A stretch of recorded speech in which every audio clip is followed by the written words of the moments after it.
Is that a regular occurrence? Yeah, I think Fuck yeah, so. it is. Good. You are the only player from Manly, Australia.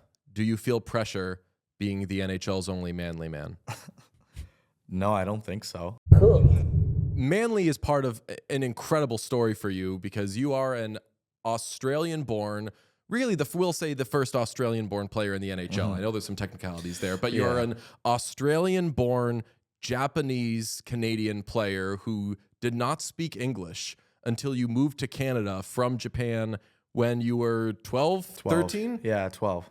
Unbelievable. Like, there's so much to unpack there because in Japan, you played baseball, you played hockey. Did you move to Canada like specifically for hockey?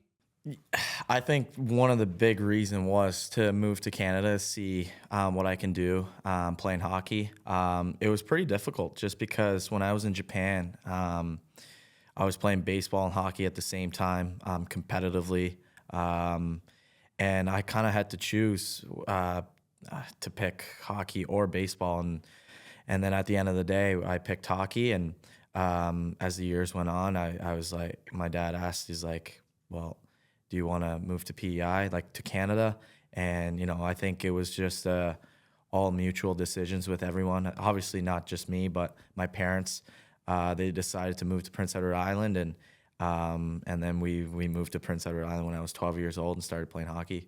How do you choose? Like, it's great, but like, I imagine you must have either been so much better at hockey or so much more passionate about hockey that as a child in Japan, which like baseball is everything there, that you choose another sport over baseball, let alone hockey. Like, what went into that decision? Yeah, I mean, I think the biggest sport in Japan is baseball.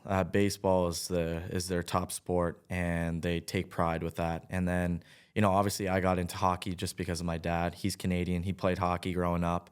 And I think one of the big reason I just had a lot of passion and everything is because before I moved, I would go back to Prince Edward Island during springtime to play spring hockey tournaments. So I kind of got to experience a little bit of, you know, of their type of hockey and you know, their level and how I could adjust and adapt. And, you know, it just obviously when I went to PEI, it was just like another level that I wanted to compete in and to be better at with other players. So going back to Japan, you know, obviously it's not their top sport in hockey. So we kind of had to make a decision to just, you know, take a next step and go to PEI. And that's when we decided to kind of move to PEI for me to pursue into hockey. What is the youth hockey scene like in Japan? Do you dominate? Well, I would play guys that are older than me. But you know, it's not too bad. It's obviously right when I moved to PEI, a lot of people ask me, is there even hockey in Japan? Like, that's pretty common. But at the same time, I think there is a lot of skill and a lot of players that are good there, but at the same time, you know, it's not as good as Canada. So it's you know, for me personally, I think I'm really proud of just seeing both views of what hockey is in Japan and what hockey is in Canada. Did you ever cross paths with Ido Iguchi? No. You didn't? No. I remember, like, as a kid, I was like, this kid is disgusting. Yeah. For anybody who doesn't know, Ido Iguchi, like, YouTube sensation at, like, I don't know, like 8 to 10 years old. Yeah, I remember watching him actually on YouTube, and like he was just dominating like every league, like, and then I'm pretty sure he was with Pavel Barber, collabing with him, living with him to do that. But it was funny because like a lot of guys would ask me that too, saying, "Oh, do you know Ido Iguchi, or have you skated with him?" I'm like, "No, man, I never did." But he looks like a sick player. And now I'm just a statistic. Another person who has asked if you know Ido Iguchi. Apologies. No worries. No, and I'm sure that like we're not the first or like fill us in on Japanese youth hockey. I mean, this is very specific, but people who grew up playing hockey will identify with this. Did you miss out on the super early practices? Because I would imagine, like, from when you got to Canada, by then you're probably playing in more serious leagues. Yeah. But if you grow up playing hockey, and especially in North America, tough to get ice time. So everyone has stories of having to wake up at 5 a.m. and go practice at 6 on a Sunday morning.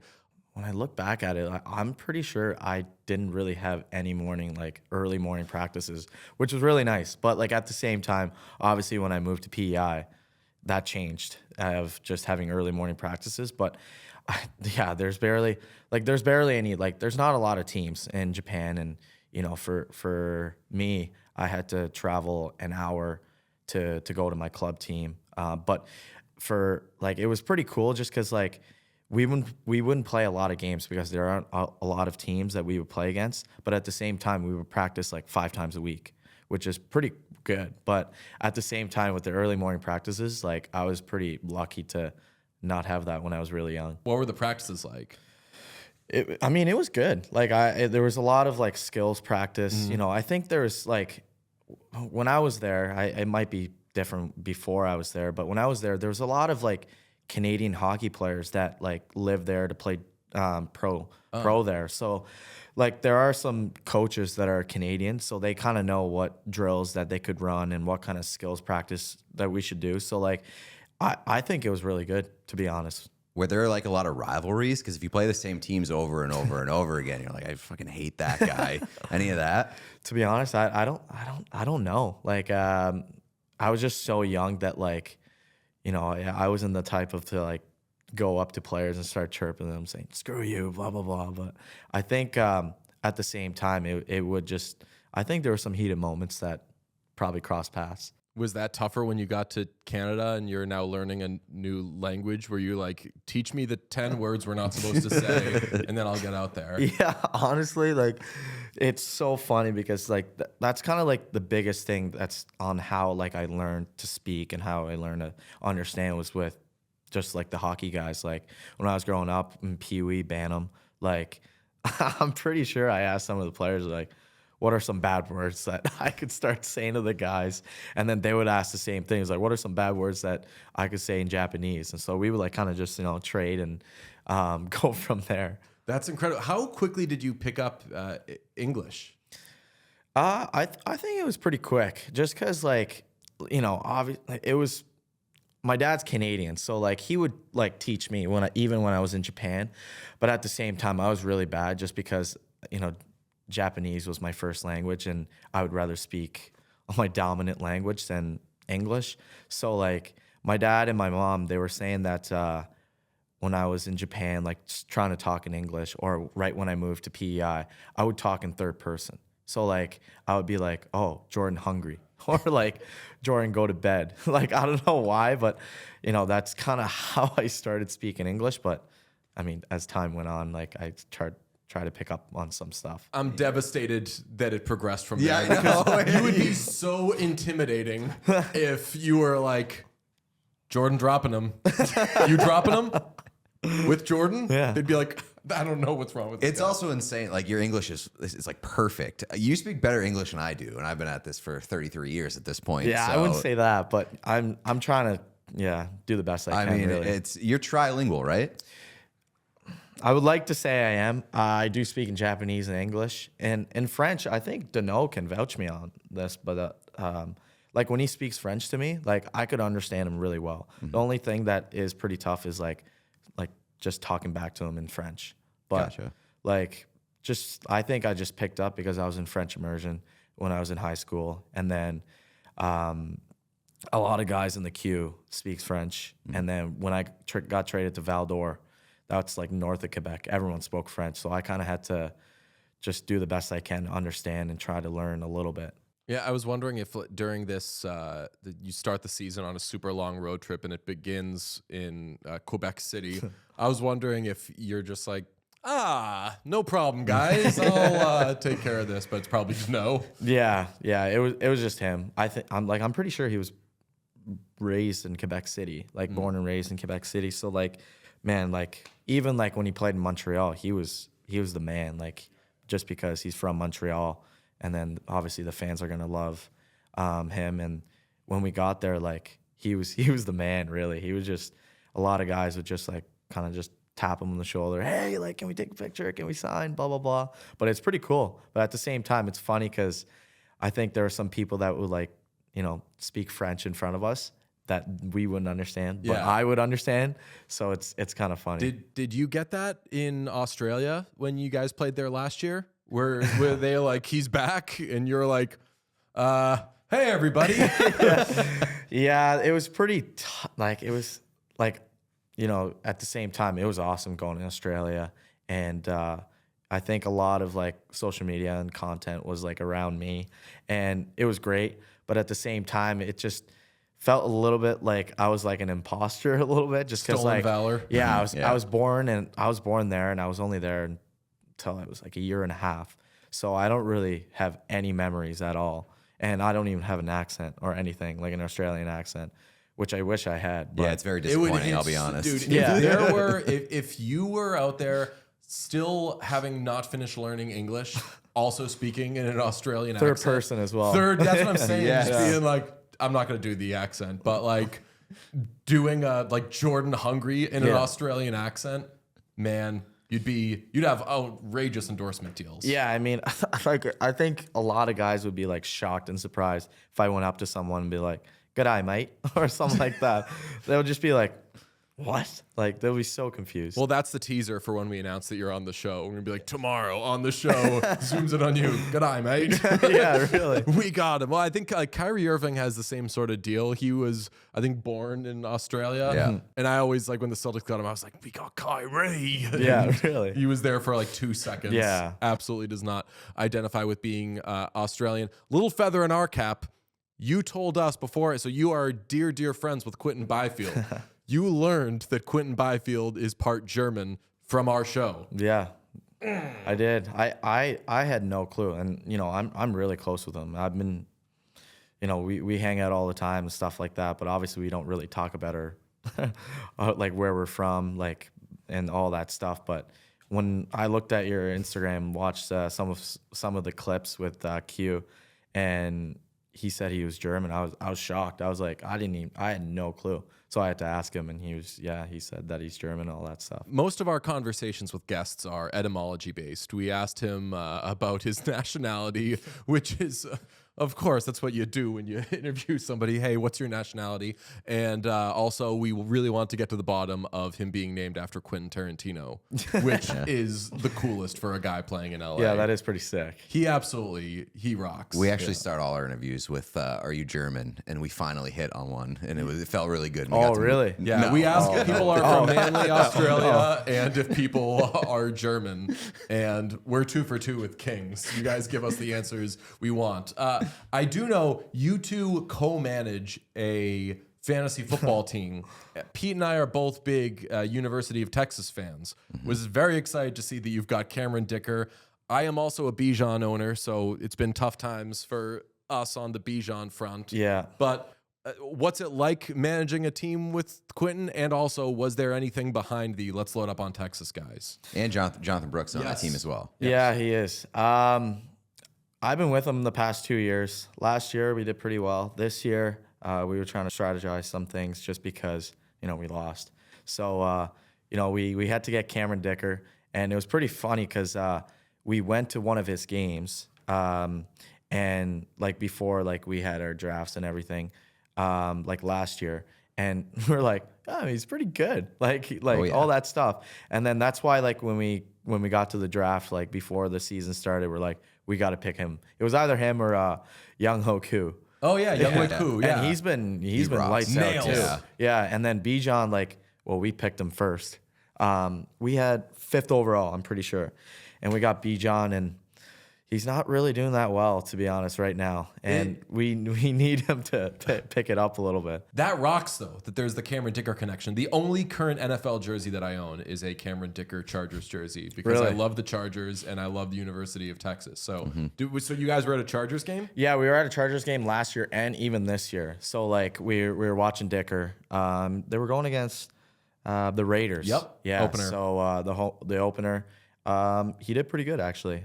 We won that week, but to be completely honest with you, I think a lot of first rounders this year in fantasy, they're not doing too well just because he's either like CD Lamb's doing all right, Bijan's all right, McCaffrey's out. Like, Yeah. So like, there's a lot of guys that aren't doing too well. It's more of the underdogs, really. I do need to note, because everyone listening heard it, you just did the most Canadian McCaffrey's out. And I was like, damn, no, there is the accent. It's just Canadian. McCaffrey's out. Well, how do you guys say? Well, I have a weird I sound like a monster. But I think, what do people in Boston say? Out? Yeah, they're just out. You just did a little, you rounded a little bit more. Out. Out. It was good. Yeah. Out. I mean, could have used it being a little more Australian between you and me. Would have been really exciting. But what we've had Quinton on, and we absolutely love him. He's a hell of a player. What's he like just as a buddy?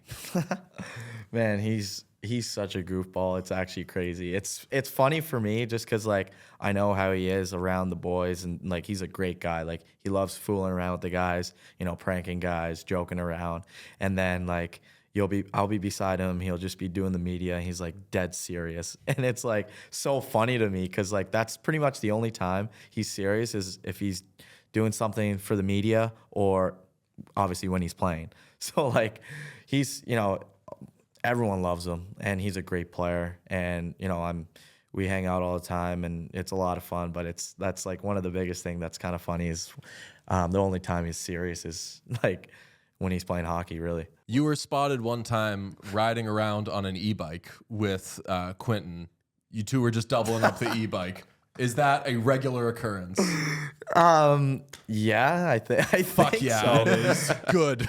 Hey, thanks for watching the channel. We appreciate everybody who checks out our stuff, but 80% of our viewers are not actually subscribed to this page, so if you could smash that subscribe button, it would go a very long way for us. The more subscriptions we have, the more visibility we get from YouTube, which allows us to do more. So press that button. Thank you. Well, now I gotta ask too, do you guys have a couple's costume planned for Halloween this year in the works?